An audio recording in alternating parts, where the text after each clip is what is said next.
Yes, so the purpose of my today's appearance is to talk about PoolTool. As you know, we have partnered with, I've partnered with Mike, Pool Taker Called Love, Pega, and myself, and we are revamping PoolTool or enhancing its capabilities into a powerhouse of analytical information.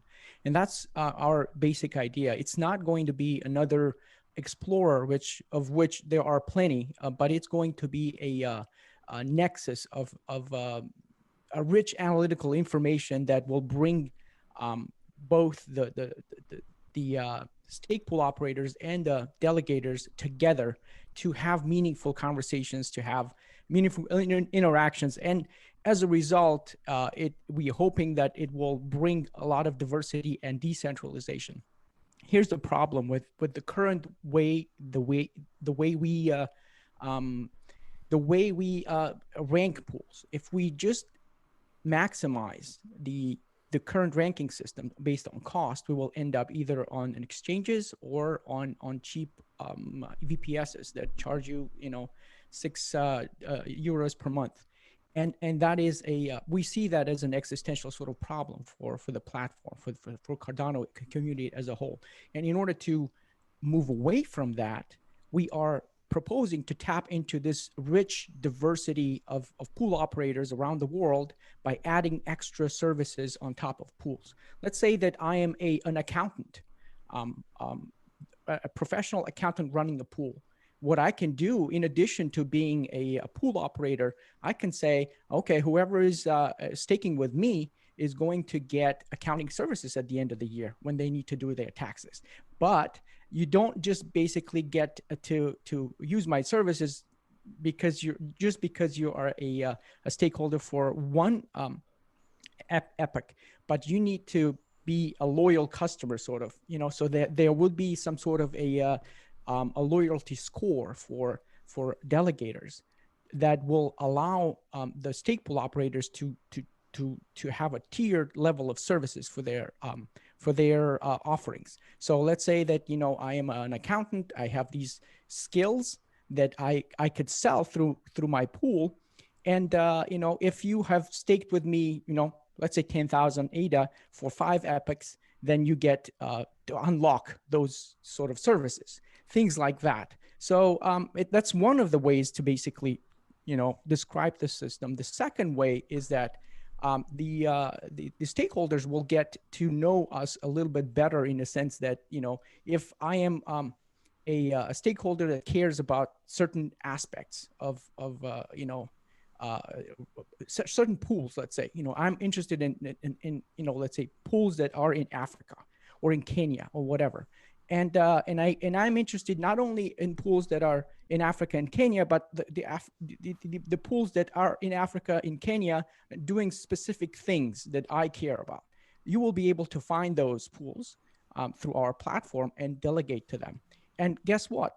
When you are bringing all these diverse skill sets to the platform, it will automatically decentralize. It will automatically get to diversity that we need.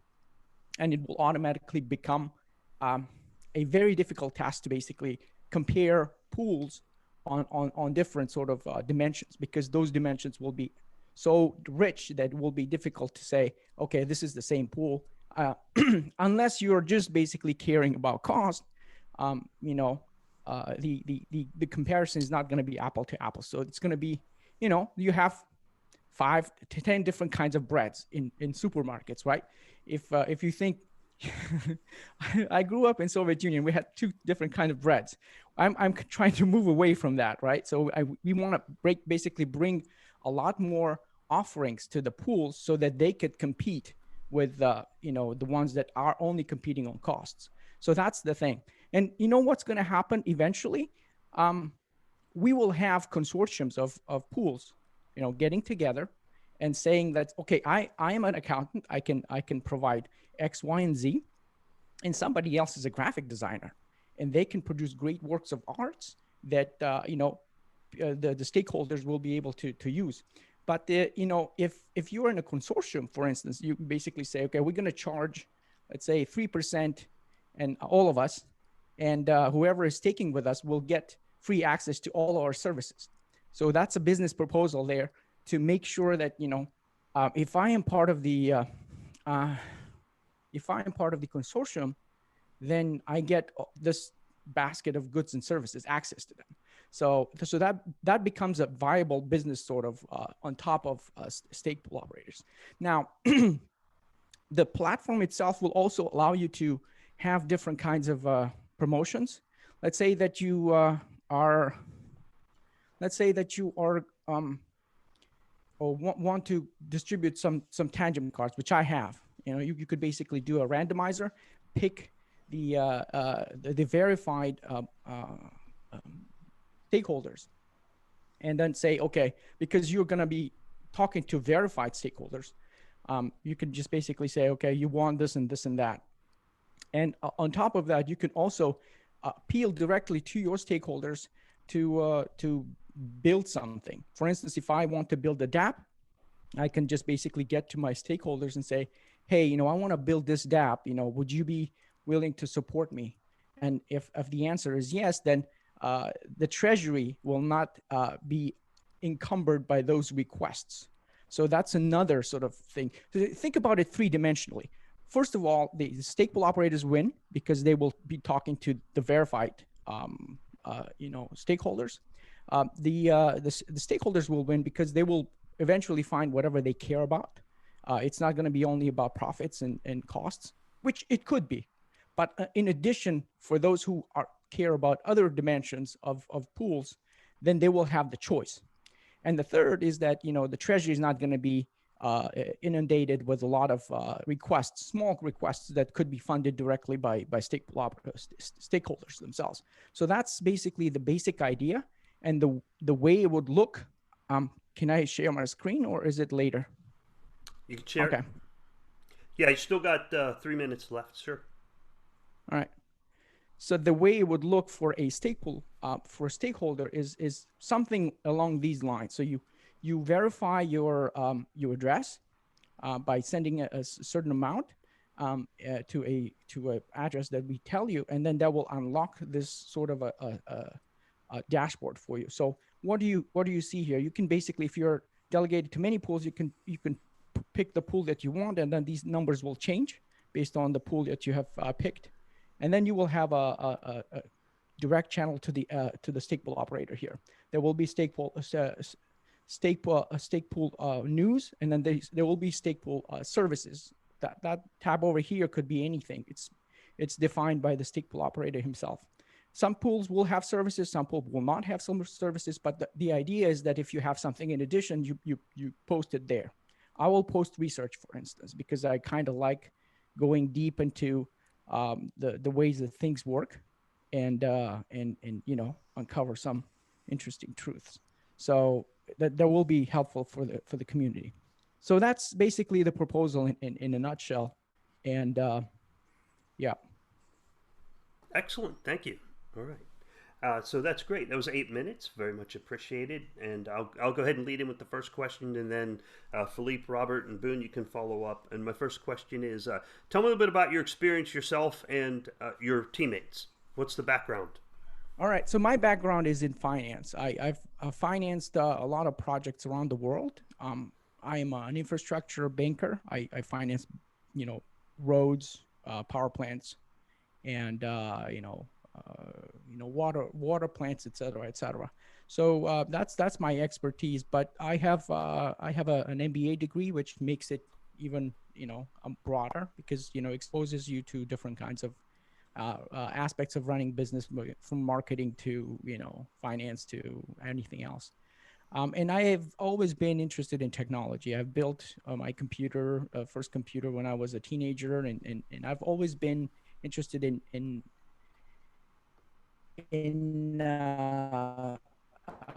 programming. So and I see that the finance and programming are converging, and especially Cardano, because of the fact that it's such a well thought out platform. Yep. All right. So in a nutshell, tell me about your teammate developers, and then we'll roll over to the other guys. We've got 4 minutes left. Yeah, so we have Michael Fulman. He's an accomplished IT executive. He's worked for 15 years in customer management, R&D, operations, financial management. He's pretty adept. He created PoolTool, so that tells you something about that. And he's fluent in Chinese and Korean, and he's the CEO of ZenFlows, which is a small company, I guess. He runs out of Oregon. Gabor Peto is another teammate of mine, and he has created a Pegasus pool and Pegasus app, which eventually transformed itself into a PoolTool app. And he's a senior software developer in his day job in London. Okay, thank you. Umed, first of all, kudos to PoolTool for being around for a long period of time and being a pillar for operators and delegators. So kudos to that. But I have a question about privacy. So you mentioned that there are a lot of certain operators will be able to bundle packages. For example, an operator that could offer accounting services if a delegator delegates for a certain number of epochs.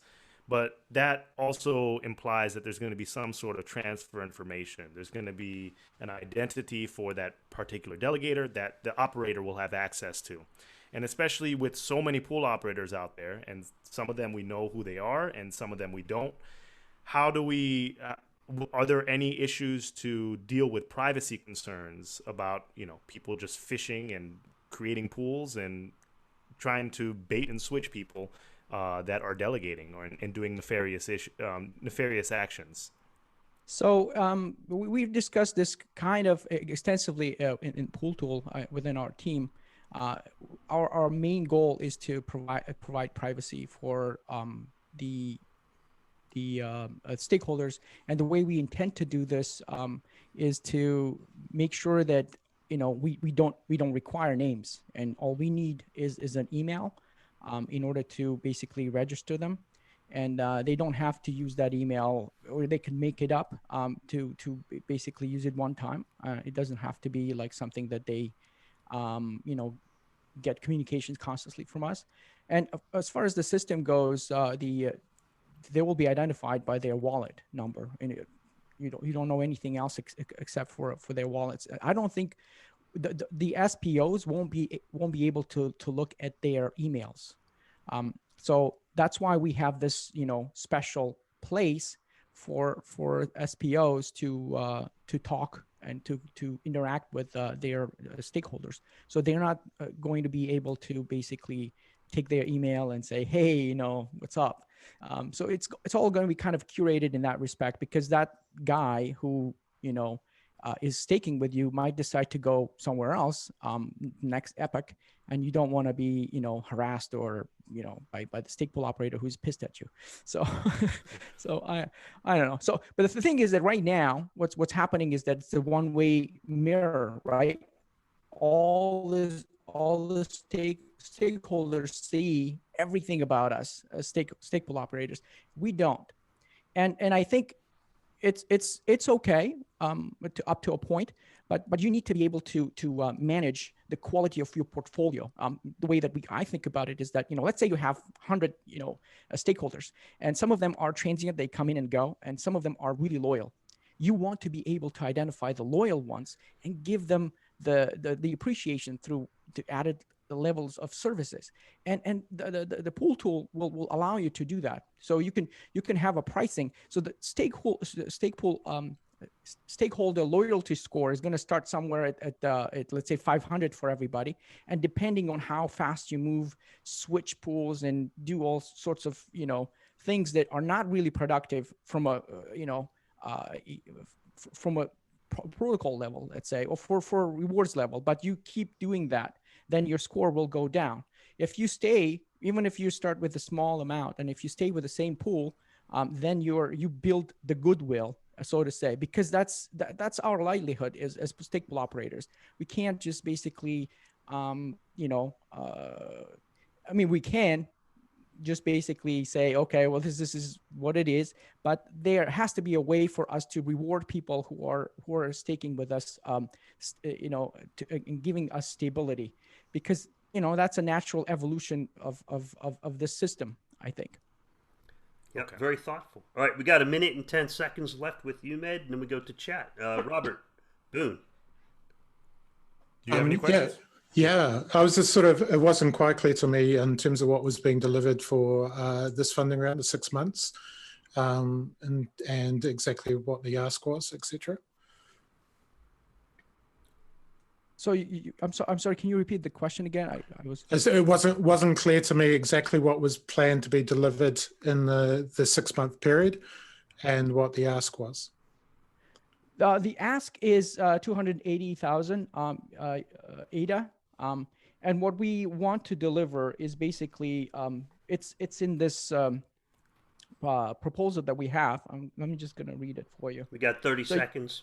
Yeah, you got stakeholder tools, SPO tools, and then platform tools. And within the stakeholder tools, you have cryptographic address verification, private dashboards, stakeholder analytics, and premium services. SPO tools is the pool owner cryptographic verification. We have to re-verify everybody.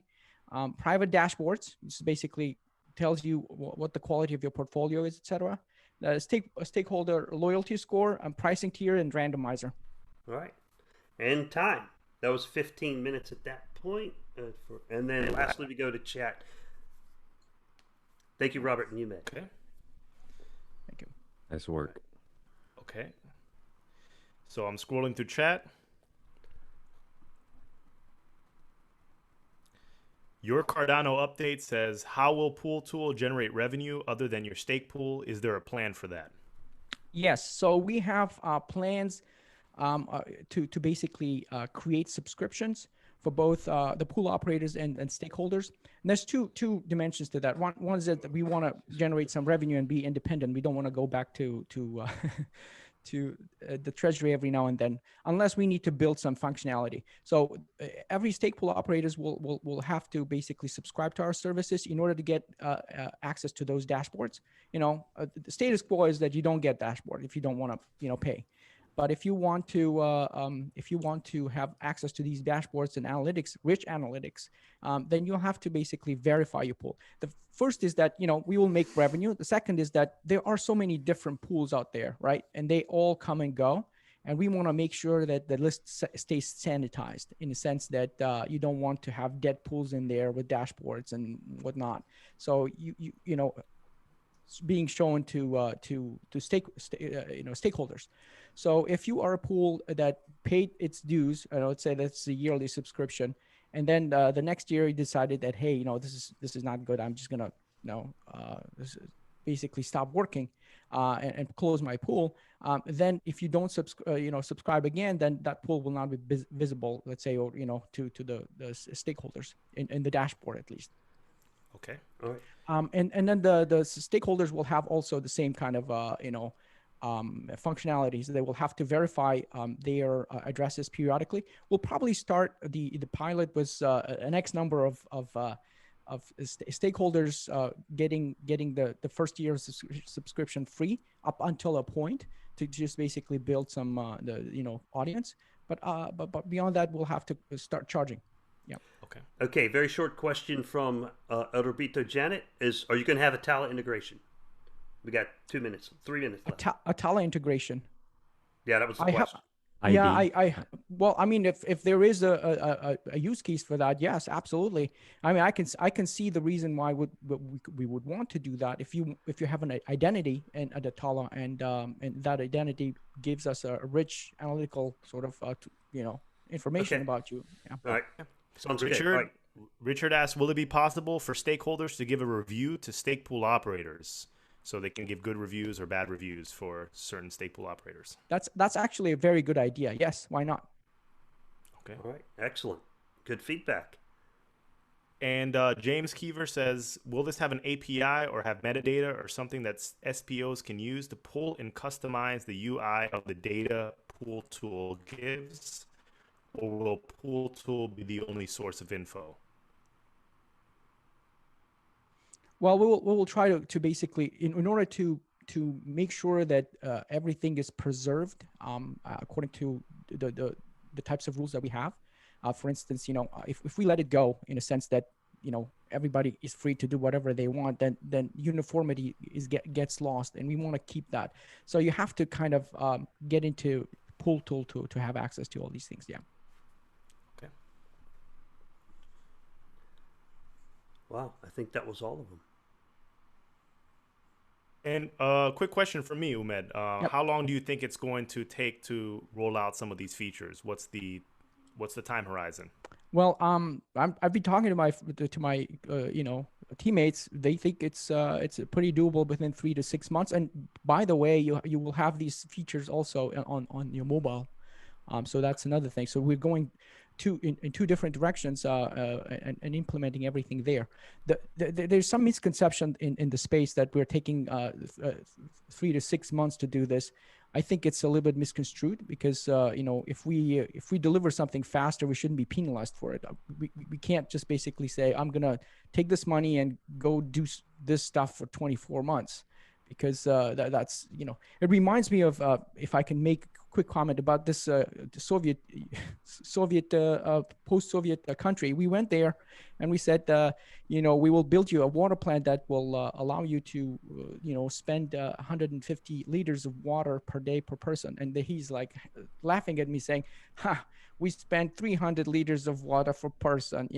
So it's like an opposite of way of thinking. We're thinking about efficiency of a system, and we deliver faster.